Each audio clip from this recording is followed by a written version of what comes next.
Innal hamdalillah nahmaduhu wa nasta'inu wa nastaghfiruh wa na'udzu billahi min shururi anfusina wa min sayyiati a'malina. May yahdihillahu fala mudilla lahu wa may yudlil fala hadiya lahu. Asyhadu an la ilaha illallah wahdahu la syarika lah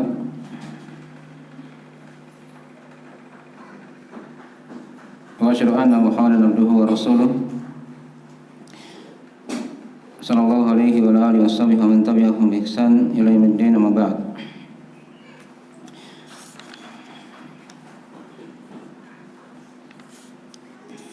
Tema pada kesempatan kali ini kita akan menyambung dari pembahasan kita dari pembahasan sifat-sifat wanita as-shalihah. Masih dari uraian surah An-Nisa ya. Masih dari uraian surah An-Nisa ayat 34. Kemarin sudah kita terangkan dari beberapa pendahuluan dalam mengenal dari pembahasan sifat-sifat wanita as-shalihah ini. Ya, sudah diterangkan ya. Maksudnya pembahasan ini dia tidak khusus pada perempuan saja. Ini berlaku juga untuk laki-laki. Dan sisi yang lain lagi, bahwasanya sudah diterangkan. Apa? Ada ingat? Karena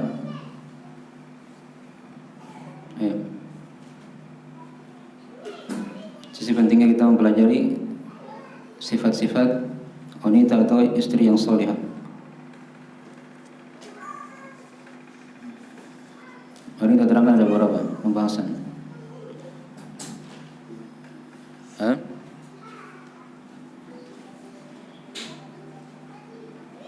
Itu di antara yang tadi. Pembahasan ini tidak khusus untuk laki-laki saja, tapi dia berlaku untuk umum, ya, laki-laki dan perempuan. Baik. Yang kedua, dan tahu?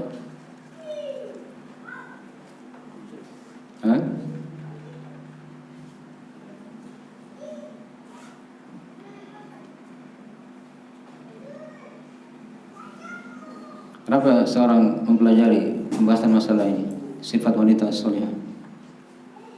Karena kebanyakan penghuni neraka adalah para wanita. Sudah diterangkan ya. Yang ketiga, apa lagi kan?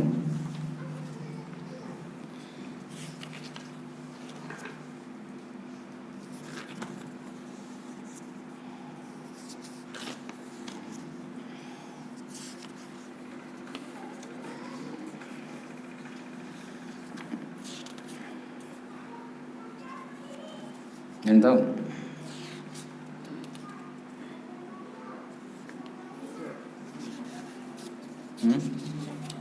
Apa yang ditulis kemarin?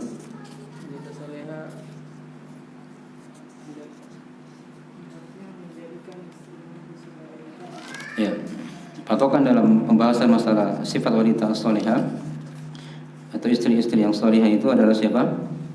Para istri Nabi Sallallahu Alaihi Wasallam. Baik, sudah 3. Yang keempat, yang ditulis.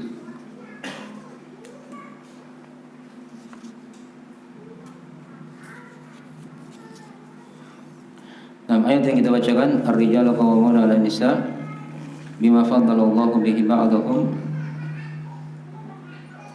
'ala ba'din wa bima anfaqu min amwalihim.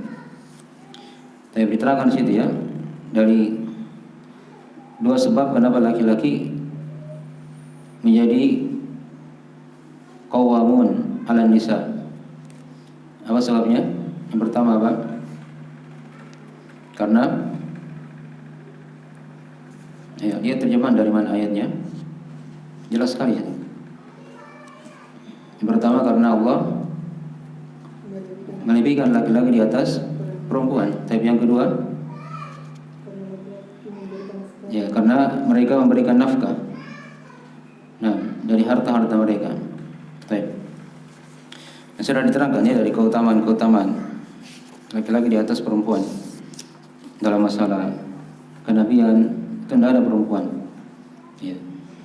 Dalam masalah warisan bagian perempuan 2 kali lipat dari bagian apa? Laki-laki. Bagian laki-laki 2 kali lipat dari bagian apa? Perempuan.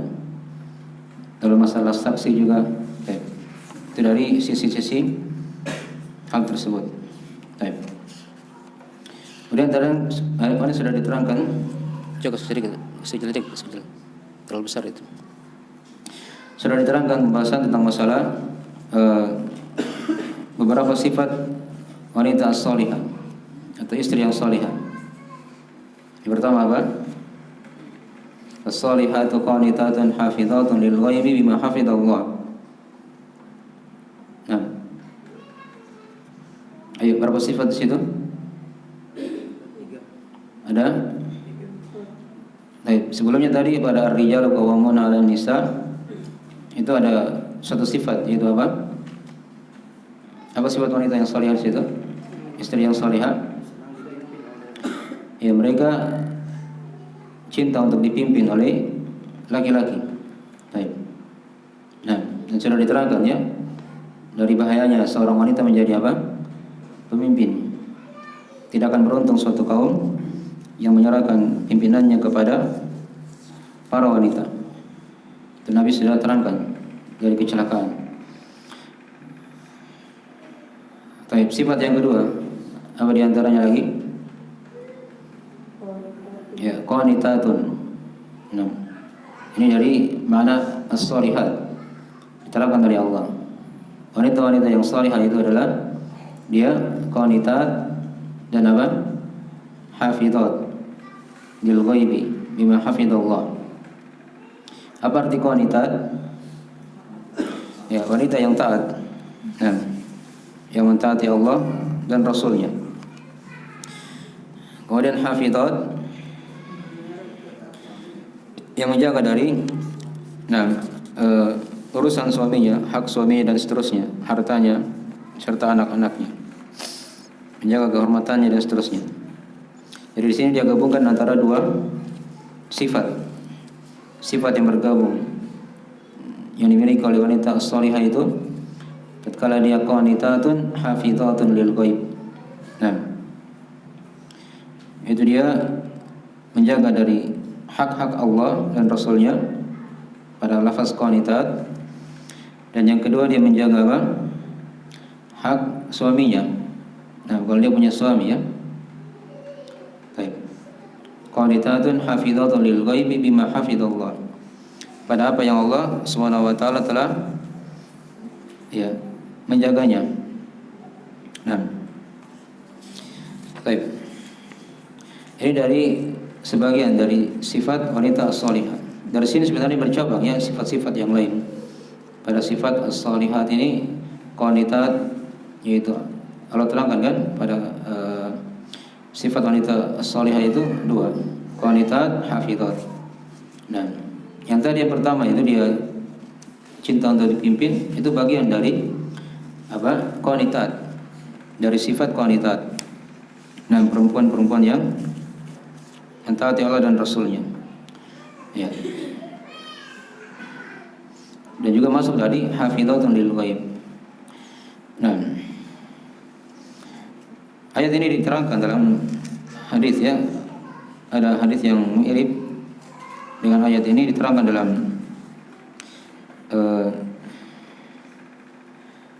di luar dari Al-Bukhari Muslim. Nah, kata Nabi sallallahu alaihi wasallam dari hadis Abu Hurairah dari riwayat Ibnu Hibban ya. Nah, dan selainnya. Kata Nabi sallallahu alaihi wasallam, idza shallatil mar'atu khamsaha wa shamat syahraha wa hassanat farjaha wa ta'at ba'laha dakhalat min ayyi abwabi al-jannati sya'at. Kata Nabi sallallahu alaihi wasallam, jika seorang wanita dia salat 5 waktunya, dia jaga 5 salat sehari semalam. Wasamat syahraha, dan dia berpuasa di bulannya, itu bulan Ramadan. Ya. Wa hassanat farjaha wa ata'at ba'laha. Dia menjaga kemaluannya dan dia mentaati suaminya. Maka apa kata Nabi? Dakhalat min ayyi abwabil jannati sya'at. Maka dia akan masuk ke dalam surga di pintu mana yang dia mau. Nah, berarti kan dia gabungkan 4 perkara ini. Salat 5 waktu, dia puasa Ramadan.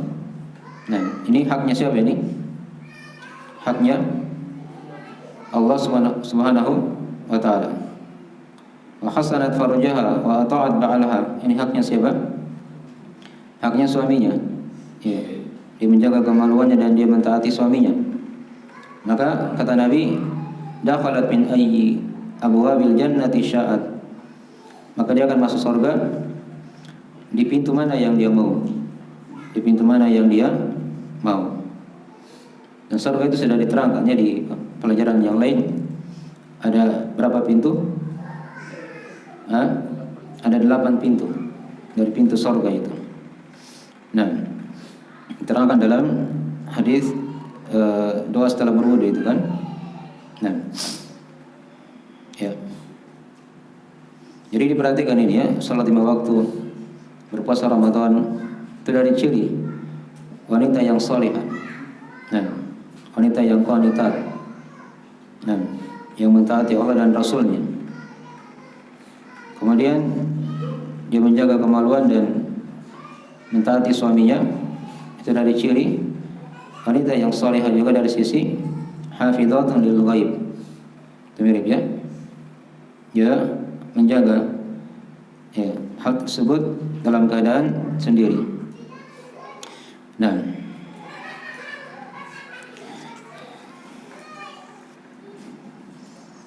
jadi dari hadis yang menguatkan dari ayat yang telah kita baca tadi itu.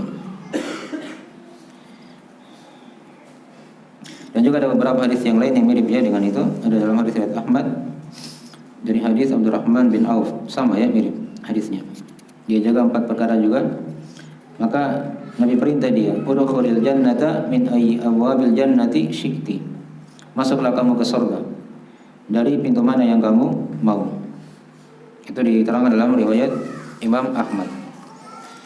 Baik.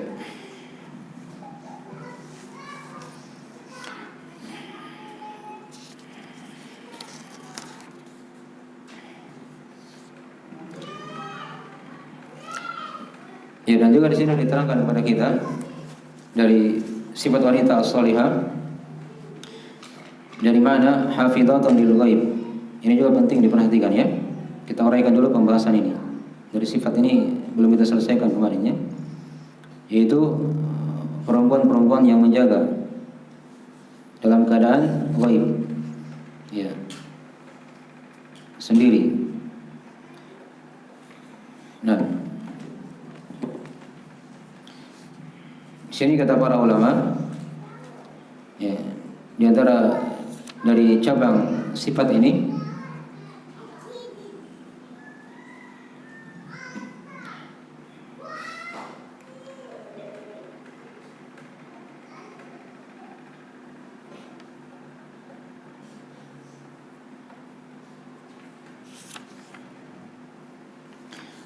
ya, tatkala dia berhati-hati dari makar syaitan yang terkutuk. Itu dari mana juga hafizatun lil ghaib. Ini juga di antara ciri wanita yang salihah atau seorang istri yang salihah. Dia senantiasa menjaga dirinya dari apa? Dari tipu daya syaitan. Yang misi syaitan itu tujuannya untuk merusak manusia. Terutama mereka atau para syaitan itu merusak umat manusia melalui apa? Kaum wanita. Ya. Karena di wanita itu terdapat pintu-pintu fitnah. Ya, pintu-pintu kejelekan tatkala mereka tidak mentaati Allah dan Rasulnya, maka di sana akan terbuka berbagai macam pintu-pintu fitnah. Dan iblis ya, itu sangat bersemangat dan bala tentaranya juga untuk ya, memecah belah dari persatuan suami istri. Dan diterangkan dalam hadis riwayat Imam Muslim ya, dari hadis Jabir bin Abdullah radhiyallahu taala anhuma, beliau berkata, anna Nabi sallallahu alaihi wasallam qala, inna iblisa yad'u arsyahu 'alal ma' thumma yab'atsu sarayahu. Nah, kata Nabi sallallahu alaihi wasallam, sesungguhnya iblis meletakkan singgasananya di atas air, ya, di lautan. Kemudian dia mengutus dari para tentaranya, ya, bala tentaranya, pengikutnya, nah, untuk merusak manusia. Nah, maka kata Nabi sallallahu alaihi wasallam, fadanahum minhu manzilatan a'dhamuhum fitnah. Ya. Maka bala tentara yang paling dekat dengan iblis, kedudukannya adalah siapa yang paling besar fitnahnya di antara mereka. Ya. Yang paling besar merusak manusia. Maka Nabi terangkan di antara bentuk tentara iblis yang paling dekat ketika itu. Ya. Nah, kata Nabi, yaji'u ahaduhum fayaqulu fa'altu kada wa kada, fayaqulu ma sana'ta syai'an, thumma yaji'u ahaduhum fayaqulu ma taraktuhu hatta farraqtu bainahu wa baina imra'atihi, nah, fayudanihi minhu. Maka datang salah seorang, ya, salah satu dari tentaranya itu ya, yang diutus tadi oleh iblis, ya, syaitan juga semua, dari kalangan jin tentunya ya.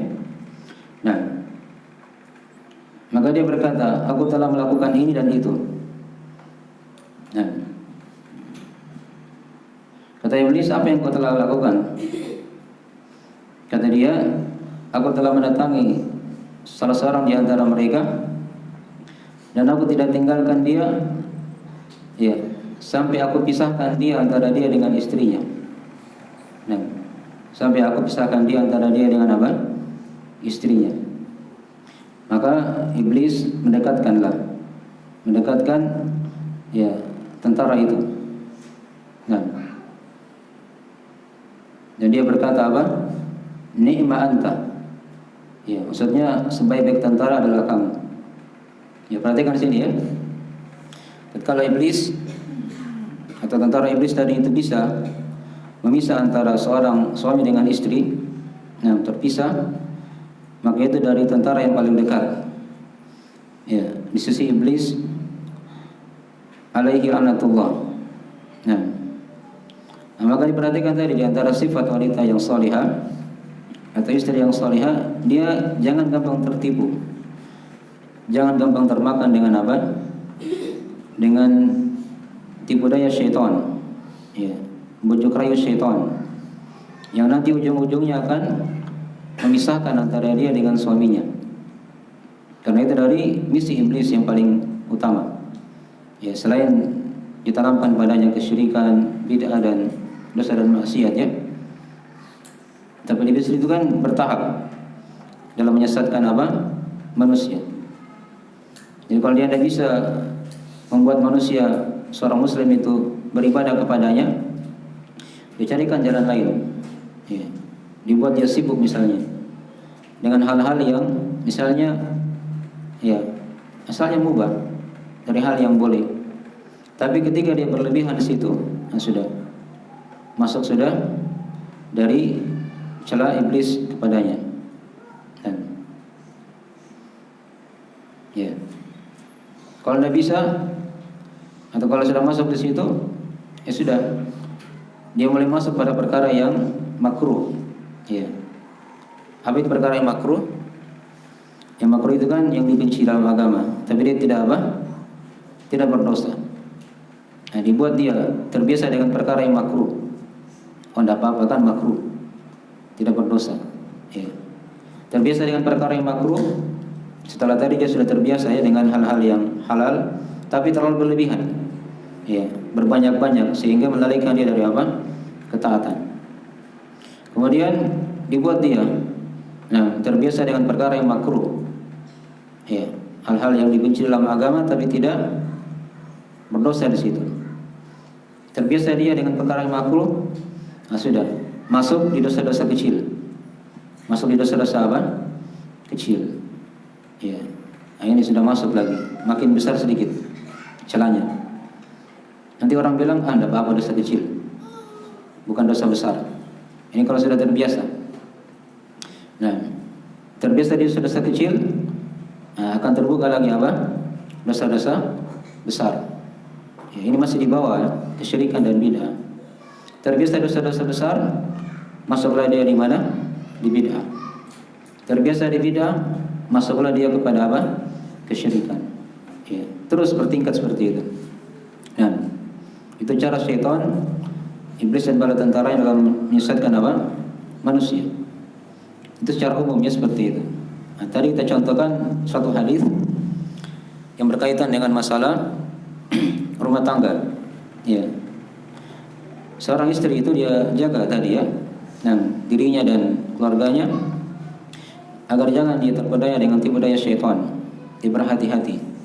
Karena misi utama dari misi-misi syaitan, iblis dan bala tentaranya, yaitu mereka ingin memisahkan antara apa? Suami dengan istri. Ya, itu diantara misi yang sudah diterangkan tadi. Maka kapan ada tentara iblis yang seperti itu modelnya, maka dia akan didekatkan di sisi iblis. Nah, dan dipuji dia oleh iblis. Baik. Jadi hal-hal yang mengarah kepada itu, mengarah perpecahan dalam agama, apakah itu perpecahan yang lebih luas atau perpecahan di kalangan keluarga, itu adalah hal yang harusnya ditutup dan dicarikan jalan agar dia tidak terpecah. Itu asal agama kita ya, seperti itu. Nah, ya. Oleh karena itu diterangkan di ayat setelahnya, setelah kita tahu tadi dari antara sifat wanita yang salihah. Nah, atau tentunya di sini seorang wanita dan juga berlaku untuk seorang suami atau pada umumnya, ya, kaum muslimin dan muslimat, ada langkah-langkah ya yang dia harus persiapkan dalam menghadapi syaitan, menghadapi iblis. Baik, ini sudah kita singgung dulu ya di pelajaran, hanya mungkin sebagian sudah dilupa. Yang paling pokoknya itu dia jaga dirinya di atas keikhlasan dalam beragama, beribadah kepada Allah Subhanahu wa ta'ala. Itu yang paling pokoknya. Karena sifat keikhlasan ini tidak akan bisa dikalahkan oleh apa? Oleh syaitan, oleh iblis. Ya. Iblis pernah bersumpah di depan Allah Subhanahu wa ta'ala. Qala fa bi'izzatik la ughwiyannahum ajma'in illa ibadaka minhumul mukhlasin. Kata iblis, demi keperkasaanmu ya Allah, sungguh aku akan jerumuskan mereka, Adam dan turunannya, kecuali iblis memberikan satu sifat dari sifat yang dia tidak bisa ganggu, ya, illa ibadaka minhumul mukhlasin, kecuali hamba-hambamu yang diberikan keikhlasan. Yang diberikan apa? Keikhlasan. Ini keikhlasan, dia pintu yang sangat ditakuti oleh iblis, yang tidak bisa dia akan apa? Kalahkan. Dan ini pintunya luas ya, keikhlasan ini masuk pada segala jenis ibadah, dalam belajar agama, ya, dalam bertauhid, dalam salatnya dan ibadah-ibadah yang lainnya. Nah, dia jaga keikhlasannya. Maka itu dari sebab yang menyelamatkan seorang hamba, seorang muslim dan muslimah dari apa? Dari tipu daya syaitan. Ada lagi hal-hal yang lain ya yang bercabang dari keikhlasan ini, seperti dia apa? Menjaga tauhidnya, keimanannya, tawakalnya kepada Allah. Itu diterangkan di dalam ayat-ayat ya. Nah, dia senantiasa meminta perlindungan kepada Allah dari godaan syaitan. Nah, makin dari hal-hal yang dengannya itu seorang akan terjaga dari apa? Dari godaan syaitan, dari iblis dan bala tentaranya. Baik. Jadi kalau misalnya ada suami istri yang terpisah, itu diantara sebabnya dari iblis, ya, dan bala tentaranya apa? Yang memisahkan mereka. Walaupun itu sudah ditakdirkan di sisi Allah ya. Nah, Tapi ada kan sebab-sebab yang kita jadikan sebagai apa? Pelajaran dalam masalah itu. Nah, baik. Jadi di antara apa? Sifat wanita salihah dari apa hal yang bercabang dari ayat. Nah, hafizatun lil ghaibi bima hafizallah. Nah, dia menjaga dari perempuan-perempuan yang menjaga dalam keadaan gaib karena Allah menjaga mereka. Tatkala mereka menjaga, berhati-hati dari apa? Dari makar syaitan. Baik. Kemudian diterangkan di ayat setelahnya atau masih ayat 34 ini.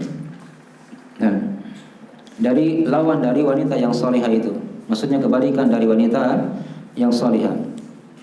Kata Allah, wallati takhafuna nusyuzahunna fa'idhuhunna wahjuruhunna fil madaji'i wadribuhunna fa in ata'nakum fala tabghu 'alaihinna sabila innallaha kana 'aliyyan kabira. Ya. Ini sebaliknya. Setelah seorang dia mengetahui dari di antara sifat wanita salihah, ya, dia cinta dipimpin oleh suaminya. Kemudian dia dari perempuan yang taat kepada Allah dan Rasulnya, taat kepada suaminya, menjaga hak Allah dan Rasulnya, menjaga hak suaminya, ya, berhati-hati kepada makar syaitan, dari makar syaitan. Maka diterangkan di situ oleh Allah, dan wanita-wanita yang kalian khawatir nusyuzahunna, kemaksiatan mereka, ya, maka fa'idhuhunna wahjuruhunna fil madaji, maka berikan mereka nasihat, ya, berikanlah nasihat kepada mereka. Kalau tidak mampan, maka pisahkan mereka dari tempat tidur. Kalau tidak mampan, maka pukullah mereka. Fa in ata'nakum fala tabghu 'alaihinna sabila. Jika mereka mentaati kalian, maka janganlah kalian mencarikan jalan untuk menyusahkan mereka. Innallaha kana 'aliyyan kabira. Sesungguhnya Allah Maha tinggi lagi Maha besar. Baik. Ya. Ini kebalikan dari sifat wanita as-salihah yang sudah diterangkan tadi. Kata Allah, dan perempuan-perempuan yang kalian khawatirkan dari kemaksiatan mereka, maksudnya para istri, ya. Ya, nusyuz itu artinya istri yang bermaksiat kepada Allah Subhanahu wa taala dan Rasulnya. Apakah mungkin dia tidak salat, atau dia terlantarkan dari kewajiban-kewajiban yang Allah wajibkan kepadanya misalnya, atau dia tidak jaga dari hak-hak suaminya misalnya, kewajiban dia terhadap suaminya dan seterusnya. Nah, dia terlantarkan, maka itu dari perempuan yang dikatakan nusyuz. Ya. Nah, perempuan yang dikatakan nusyuz. Ya. Walaupun ada diterangkan oleh para ulama, dari para sahabat, dari mana-mana nusyuz itu, tapi perputarannya pada tadi itu yang sudah diterangkan. Kalau dia bermaksiat kepada Allah Subhanahu wa taala, melakukan dosa besar, nah, dan melantarkan dari hak-hak Allah dan Rasulnya serta hak-hak suaminya. Nah, maka itu dikatakan perempuan yang apa? Yang nusyuz. Maka diterangkan oleh Allah, wallati takhafuna nusyuzahunna, dan para wanita yang kalian khawatirkan kemaksiatan mereka. Jadi perhatikan ya, baru dikhawatirkan, belum dia terang-terangan melakukan dosa dan maksiat, tapi suaminya sudah melihat. Ya, ini sifat-sifat seperti ini kalau diteruskan ini bisa berbahaya. Misalnya kan, maka diterangkan dalam masalah itu jalan keluarnya. Ya, faidhuhunna. Yang pertama, nasihati mereka. Ya, nasihati mereka. Dan diterangkan dari para ulama, wallati takhafuna nusyuzahunna ini, dan para istri yang kalian khawatirkan dari kemaksiatan mereka. Di situ ada 3 penafsiran tadi, ya. Nah, yang pertama tadi sebagaimana yang sudah diterangkan dari teks ayat zahirnya, yaitu para istri atau perempuan yang kalian telah khawatirkan. Baru dikhawatirkan sudah berlaku untuk dinasihati dan seterusnya tadi. Atau yang kedua, kata para ulama juga dari kalangan para sahabat dalam menafsirkan ayat ini, yaitu yang kalian telah mengetahui nusyuz mereka. Jadi sudah diketahui nusyuznya, kemaksiatannya. sudah ditahu. Itu penafsiran yang kedua. Nah, atau penafsiran yang ketiga, yaitu para istri atau perempuan yang kalian telah lihat nusyusnya itu sudah berkepanjangan, ya, sudah terus menerus. Dipahami ya? Nah, ini lebih lagi untuk dinasihati. Nah, itu langkah yang pertama. Ya, dinasihati dia. Faiduhunna. Dan mau'idhah itu adalah nasihat yang sangat mendalam. Ya, yang bisa menggetarkan hatinya. Ya, bisa membuat dia takut kepada Allah Subhanahu wa taala. Itu dari makna mau'idhah. Faiduhunna. Ya, perhatikan Nabi SAW ya, tatkala beliau mewasiati para sahabat, diterangkan dalam hadis itu, maka di situ para sahabat mereka berkata, ka'annaha mau'idhatun muwaddi. Seakan-akan ini adalah nasihat yang sangat dalam, seperti orang yang ingin berpisah. Nah, itu dari makna mau'idhah, nasihat yang dalam, yang menyentuh hatinya. Yang menyentuh hatinya. Baik. Itu dari langkah yang pertama, diberikan nasihat. Ya. Dan sudah kita bahas dulu ya kisah dari salah seorang tabi'in. Yang ketiga itu dia didatangi oleh perempuan yang sangat cantik. Ya, perempuan ini sudah punya suami. Ya, seorang tabi'in ini sudah diterangkan ya dari kisahnya. Ya, dan misinya perempuan ini untuk menggoda tabi'in tersebut. Ya, menggoda tabi'in tersebut. Nah, tapi dia terkalahkan oleh seorang tabi'in yang alim ini. Nah, awalnya dia datang bertanya, tapi ujung-ujungnya dia ingin berbuat kejelekan. Maka diberi nasihat oleh tabi'in ini. Nah, diingatkan dia akan kematian, diingatkan dia akan sakaratul maut, tentang alam kubur, ya, tentang hari kiamat, ya, tentang tatkala dia berjalan di atas as-sirat misalnya, di bawahnya ada neraka jahanam. Nah, itu diantara nasihat yang bisa menggetarkan hatinya. Nah, dan dunia itu tidak akan lama ya. Mungkin ada nikmat dunia yang dia dapatkan dari sebab kemaksiatan yang dia dapatkan, ya, yang dia lakukan, itu tidak akan lama dia dapatkan. Ya, di belakang itu ada alam barzah, ada negeri akhirat yang siap menanti kita semuanya. Maka itu diantara dari hal-hal yang bisa menggetarkan hati. Nah, itu jalan yang pertama. Ya, faiduhunna, maka berikan mereka nasihat. Ya.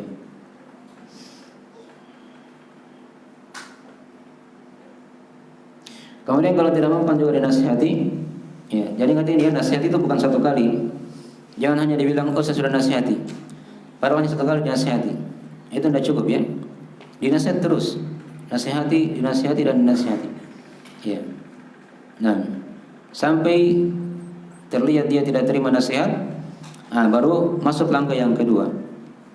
Wahjuruhunna fil madadi. Ya. Maka pisahkan mereka dari tempat tidurnya.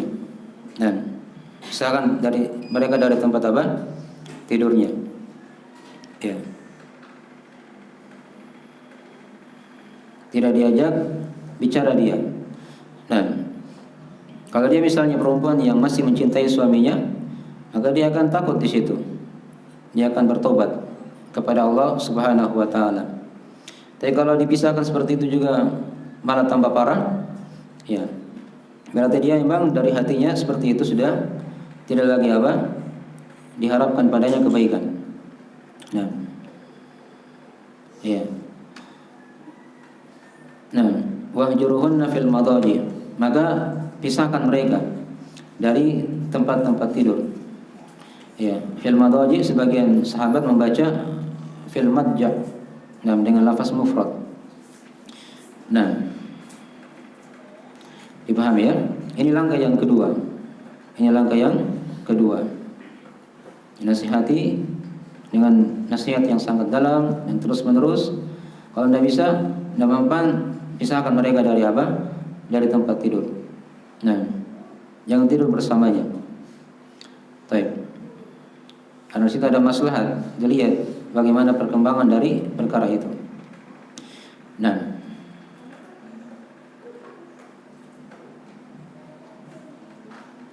ya. Kalau tidak mempan juga, maka ditempuh langkah yang ketiga, wadribuhun. Maka pukullah mereka. Ya. Tapi di sini diterangkan dari para ulama ya bagaimana dari cara memukul itu. Ini tahap yang ketiga setelah tidak mempan dinasihati dan tidak mempan juga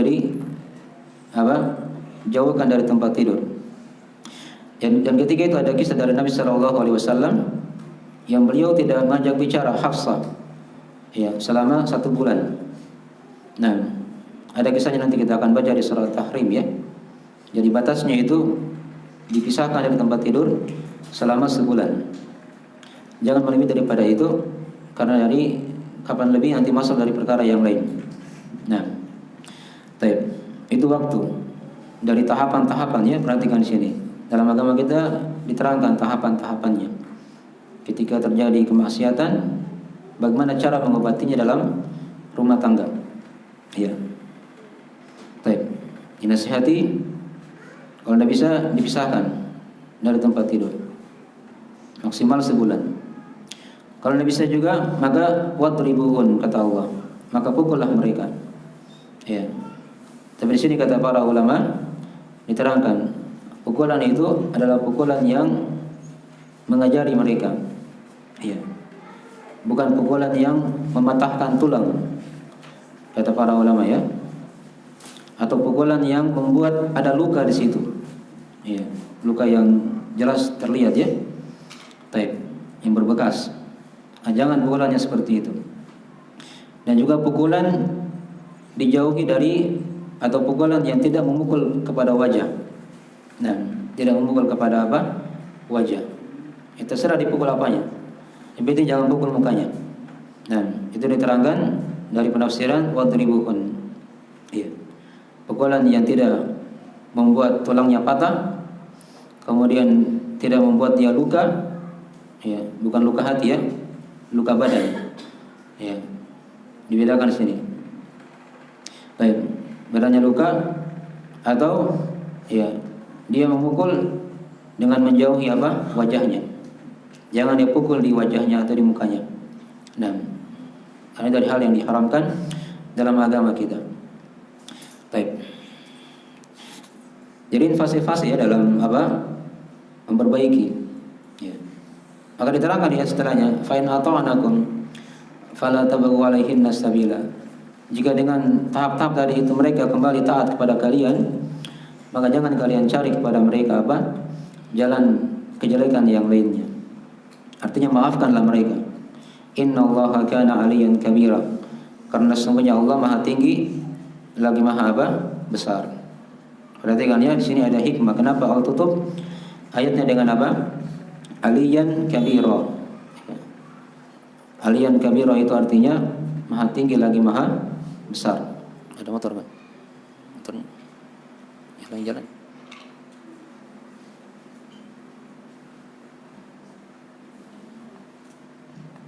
Tidak. Baik.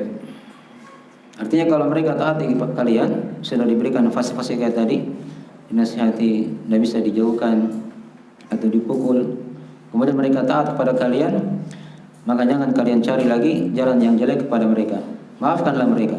Nah, innallaha kana 'aliyyan kabira. Karena Allah Maha tinggi lagi Maha apa?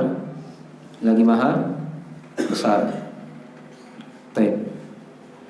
Ya, artinya jangan kalian merasa tinggi kepada mereka ya. Allah Maha tinggi, lebih tinggi lagi. Harusnya kalian apa?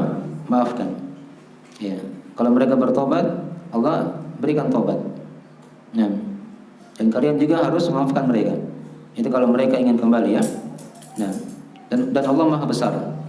Ya, Allah Maha besar ya dari memaafkan hamba-hambanya.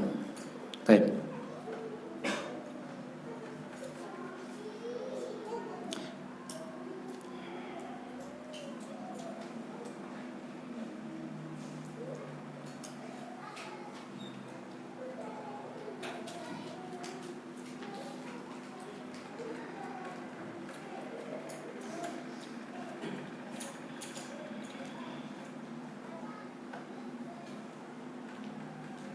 Baik, itu dari beberapa penafsiran dari ayat yang telah kita terangkan tadi itu.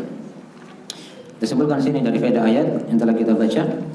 Nah, diterangkan kepada kita di sini dari awal yang sudah kita telah baca ya, ar-rijalu qawwamuna 'alan nisa sampai akhir tadi itu.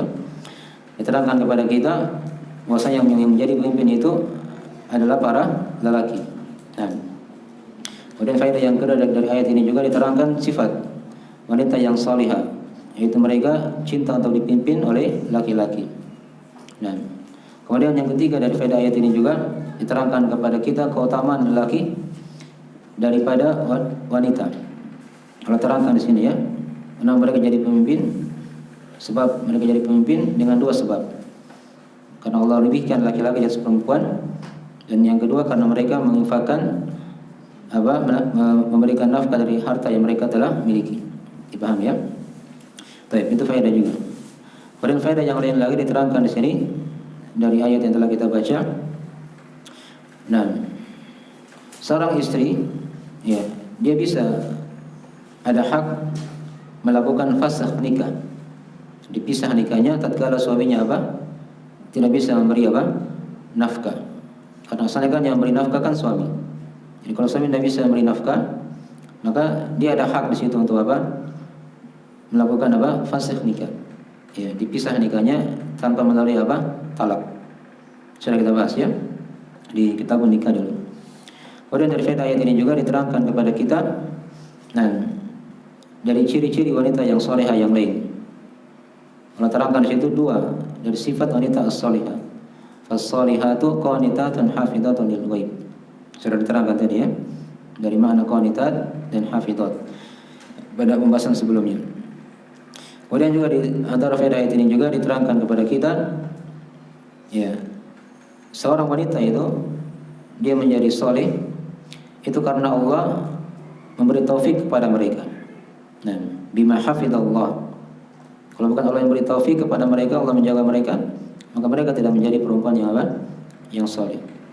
Oleh karena itu hendaknya seorang wanita itu dia berdoa kepada Allah, senantiasa meminta kepada Allah agar dia dihidupkan menjadi wanita yang saleh. Nah, karena kesalehan itu ya dari Allah Subhanahu wa taala. Nah, kemudian diterangkan dari ayat ini juga dari jenis wanita yang lain yang merupakan lawan dari wanita yang salihah, yaitu para istri yang telah dikhawatirkan dari mereka kemaksiatan mereka. Nah, itu kan lawan dari as-salihah. Kalau perempuan yang salihah kan dia jauhi maksiat, dia jauhi maksiat. Nah, walaupun mungkin dia jauhi tidak secara sekaligus ya, kan butuh bertahap. Ya sama juga dengan laki-laki, dia mengenal ilmu, itu kan mungkin dah seluruhnya dia bisa kenal semua dari kewajiban-kewajiban, hal-hal yang diharamkan, tapi bertahap. Ya, bertahap dia berubah. Dipaham ya? Seiring dengan ilmu yang dipelajari, dia dia rubah dirinya. Nah, ya, karena merubah seorang itu tidak seperti membalik telapak tangan. Dipaham ya? Ada butuh proses waktu. Ya. Kadang mungkin ada sebagian kebiasaan yang jelek. Ini berlaku ya laki-laki ataupun perempuan. Di waktu dulu dia masih belum mengenal ilmu, kadang terbawa. Ya, di alam ketika dia telah mengenal ilmu agama. Ya. Kadang ya ada sebagian seperti itu, terbawa. Kadang ada sebagian perempuan dia sudah pakai hijab yang syar'i. Tapi kadang ada sebagian sifat-sifat yang jelek masih ikut. Nah, itu dihilangkan sedikit demi sedikit. Ya, dia pakai hijab itu sudah kesyukuran. Sudah keutamaan. Dia jaga dari sisi zahirnya. Nah, tapi ada dari hal-hal yang lain yang dia perhatikan dari sisi batin, yang mungkin kebiasaan buruk di masa yang lalu, dihilangkan sedikit demi sedikit. Nah, dipahami ya? Ini dari hal yang diingatkan ya dalam masalah itu. Demikian pula laki-laki seperti itu. Ya. Ada mungkin dia dulu cinta kepada kemaksiatan, ya. Seperti misalnya, terus saya disebutkan ya, banyak kemaksiatan. Kadang dia kenal ilmu, ya. Lewat kadang di sebagian kehidupannya maksiat tersebut, dia terbawa lagi kadang. Tapi dia ingat itu dari hal yang diharamkan, maka dia jauhi. Nah, dia lawan. Dipahami ya? Jadi seperti itu. Dan itu dari hal yang kita rasakannya semuanya. Butuh proses perubahan. Ya.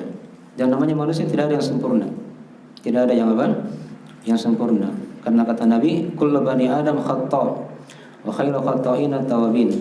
Setiap anak Adam itu punya salah. Dan sebaik-baik yang bersalah adalah dia tatkala bersalah dia langsung bertobat kepada Allah Subhanahu wa taala. Ya, dia jatuh pada maksiat, dia susul dengan tobat. Jangan dibiarkan dirinya di situ berlarut-larut lama dalam kemaksiatan kepada Allah Subhanahu wa taala.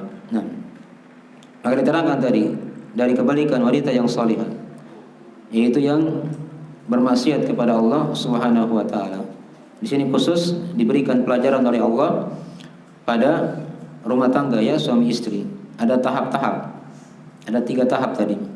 Yang pertama ya dinasihati dengan nasihat yang mendalam. Ingatkan dia akan negeri akhirat.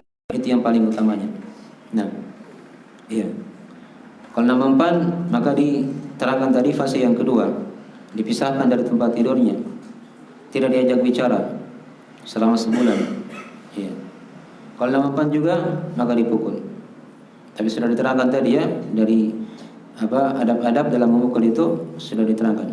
Maka ini diterangkan pada kita 3 fase dalam memperbaiki keluarga. Ya. Jangan lihat ada kemaksiatan langsung putus. Ada seperti itu ya. Ada fase-fasenya. Ya. Dicarikan jalan, nah, dan seterusnya. Ya. Agar bertahan rumah tangga itu. Ya. Karena iblis itu bersemangat sekali dan bala tentaranya ya untuk mencerai-beraikan ikatan suami istri. Nah, maka Allah terangkan di situ fase-fase untuk melawan tadi itu. Ya. Faiduhunna wahjuruhunna fil madaji wadribuhun. Fa in ata'nakum fala tabghu 'alaihinna sabila. Jika kalian atau jika mereka mentaati kalian, ini ya, dari ciri wanita yang salihah yang lain, itu mereka adalah perempuan yang taat. Ya. Perempuan yang mentaati Allah. Diingatkan mereka kembali. Ya. Dipahami ya? Baik. Dan ketaatan itu adalah kembali kepada melakukan perintah dan menjauhi larangan-larangan Allah Subhanahu wa taala dengan ilmu. Nah, dengan ilmu agama. Itu diantara ciri juga ya, ditambah ya, dari sifat wanita as-salihah atau istri yang salihah. Ya. Fa in ata'nakum fala tabghu 'alaihinna sabila. Maka jangan kalian cari atas mereka jalan yang lain. Seorang suami di situ ada pelajaran ya. Kalau istri sudah minta maaf, ya jangan dicarikan kesalahannya terus. Ya. Nanti kita akan lihat di surat Tahrim ya. Di sebagian istri Nabi itu dia punya kesalahan yang banyak. Tapi Nabi hanya sebut 1-2 saja. Ya, cukup. Jangan kesalahannya 10 disebut semua 10. Ya, kamu salam seperti ini, seperti ini, seperti ini, seperti ini, rinci baik-baik. Ya, tidak boleh seperti itu ya. Yang tidak disebut itu dimaklumi saja. Diingatkan saja 1-2 saja. Nah, nanti kita akan lewatnya di surat Tahrim. Ya. Dalam masalah itu, wa a'radu an ba'd. Nabi berpaling dari sebagian kesalahan istrinya. Ya. Tapi dia sebut hanya sebagian saja. Nah, jadi kalau mereka mentaati kalian, maka maafkan. Ya. Jangan diungkit-ungkit lagi kesalahan yang lalu. Ya. Dipahami ya? Kalau mau sebut kesalahannya, sebut saja sebagian. Jangan sebut semuanya. Jangan sebut semuanya. Ya. Dan ini juga berlaku sebaliknya ya. Kalau misalnya anggaplah suami yang bermaksiat, ya kalau istrinya dia orang yang bisa menasihati suaminya, dia nasihati. Begitu kan? Nah, tapi tidak berlaku tadi tahapan yang 3 ini ya. Ini berlaku ini untuk laki-laki kepada suami kepada istrinya. Tapi kalau sebaliknya misalnya kalau perempuan yang suaminya yang bermaksiat, kewajiban seorang istri dia nasihati suaminya. Itu kalau bisa ya, dia mampu dinasihati. Nah, dan dia bersabar di situ sampai Allah Subhanahu wa taala memberikan jalan keluar. Ya kalau suaminya minta maaf, dimaafkan. Ya. Juga ya seperti itu. Nah, innallaha kana 'aliyan kabira. Semuanya Allah Maha tinggi lagi Maha besar. Di situ diterangkan kepada kita dari 3 nama Allah. Yang pertama nama Allah, yang kedua nama Al-Ali, Dan yang ketiga nama Al-Kabir. Ya, ini semua dari nama-nama Allah Subhanahu wa taala. Baik. Mungkin sedikit ya dari pelajaran yang kita ambil dari ayat di surah An-Nisa ini dari sifat-sifat wanita as-salihah. Jadi di sini kesimpulannya sudah kita petik berapa sifat? Ada 4 ya. Selain dari apa yang sudah kita bahas pada pertemuan sebelumnya. Ya, pertama dari ciri wanita yang salihah yaitu apa? Atau bisa juga 5 ya kita tambahkan tadi. Yang pertama apa? Dia cinta untuk dipimpin oleh seorang lelaki. Yang kedua apa tadi? Sudah dibahas pada pertemuan sebelumnya. Ya, qanitat. Dia perempuan yang taat. Nah, perempuan yang giat beribadah. Nah, tadi terangkan dalam hadis Nabi. Dia jaga kewajiban-kewajiban. Gitu ya, itu yang paling pokok. Dari mana qanitat? Nah, dalam agama Allah banyak kewajiban-kewajiban itu yang dia jaga, yang paling pokoknya. Sifat yang ketiga apa tadi? Hafizatun lil ghaib. Dia menjaga dirinya. Nah, menjaga hak-hak suaminya. Ya, ketika suaminya apa? Tidak ada di sisinya. Nah, sifat yang keempat tadi ditambahkan dalam hadis yang sudah kita baca dari riwayat yang sudah kita baca dari Imam Muslim. Apa tadi tambahan hadisnya? Yaitu dia berhati-hati dari makar syaitan. Itu dari masuk dari makna hafizatun lil ghaib. Nah, kemudian yang kelima tadi yaitu fa'in ata'anakum. Jika mereka mentaati kalian. Ya. Itu perempuan-perempuan yang taat. Melakukan perintah dan menjauhi apa? Larangan. Ini dari masuk di qanitat ya. Masuk di sifat qanitat. Baik. Insyaallah taala nanti berikutnya kita akan terangkan dari sifat-sifat yang lain. Nah, di ayat-ayat yang lain yang kita akan baca insyaallah taala. Jelas ini ada 3 tempat ya yang sudah kita singgung kemarin. Dari 3 tempat sifat wanita as-salihah atau istri yang salihah. Ini yang pertama di surah apa? An-Nisa. Yang kedua ada di surah apa nanti? Al-Ahzab. Ya. Dan yang ketiga nanti ada di surah At-Tahrim. Di surah At-Tahrim, ya, itu 3 tempat secara umum yang kita akan uraikan nanti insyaallah taala. Hanya tidak kita bahas semuanya surahnya ya. Ada ayat-ayat, sebagian ayat dikhususkan di situ oleh Allah penjelasan tentang sifat-sifat wanita atau istri yang salihah. Baik. Nah, jadi segera itu dulu ya. Kalau ada yang tidak dipahami ditanyakan.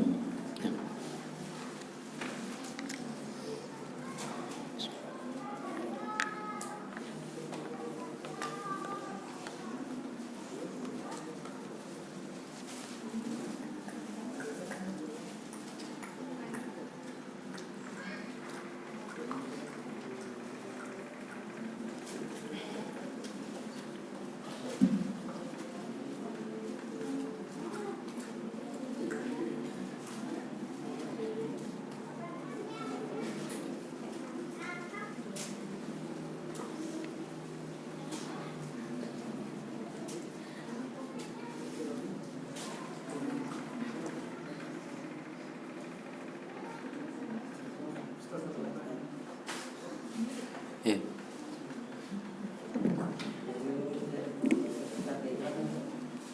Ikhlas dan baik.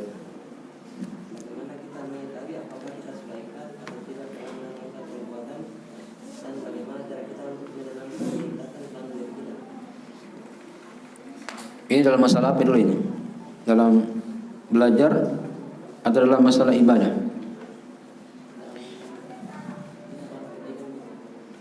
Ya kebaikan banyak ya, banyak. Contoh misalnya dalam belajar dulu ya, dalam belajar.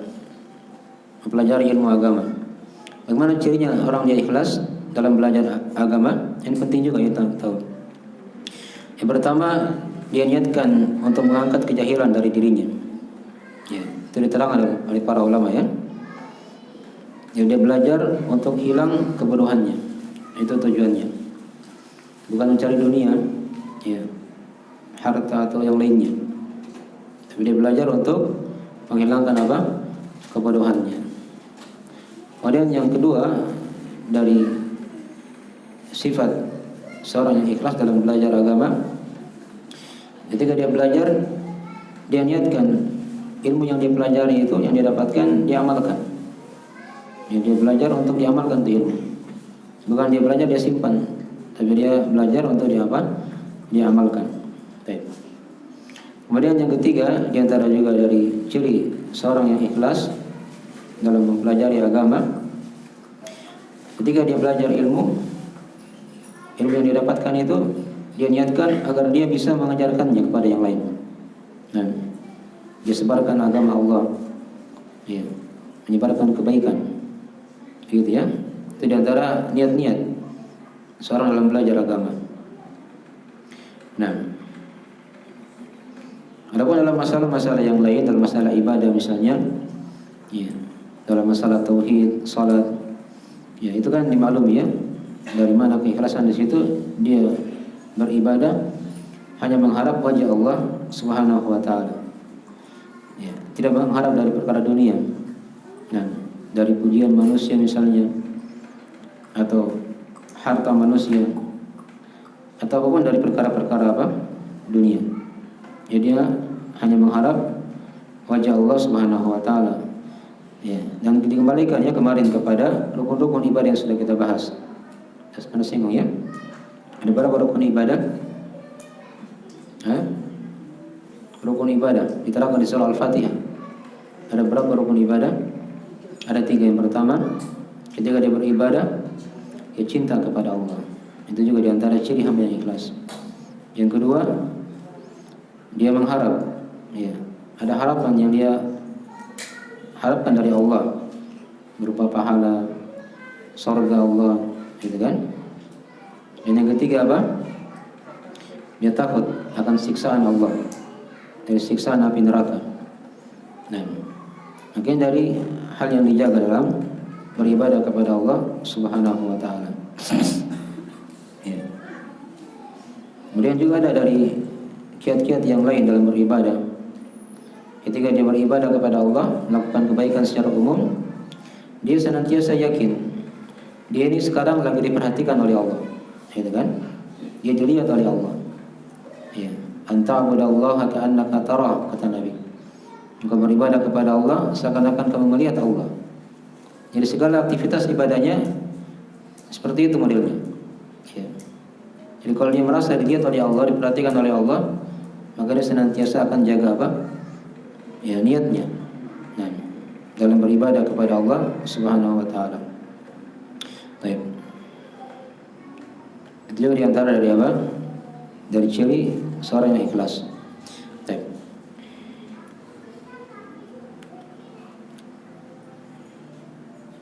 Kemudian juga diantara ciri yang lain lagi, banyaknya dari kiat-kiat. Ketika dia sudah beribadah kepada Allah, maka jangan dia puji dirinya. Ya, kalau saya sudah beribadah seperti ini, disebut-sebut ibadahnya. Nah, misalnya kan, dia angkat dirinya dan seterusnya. Ya, dan dia merasa ibadahnya itu masih kurang, masih masih serba penuh dengan kekurangan. Ya, jangan dia anggap itu adalah ibadah yang sempurna. Ya, dari ibadah yang sempurna. Tapi dia merasa apa yang dilakukan itu seluruhnya masih banyak kekurangannya. Ya, ini berlaku untuk seluruh aktivitas ibadah yang dilakukan. Apakah dia belajar, atau dia mengajar, atau dia sholat misalnya, dan seterusnya, seperti itu. Dia yakin dia itu dari hamba yang masih banyak kekurangannya. Nah, okay.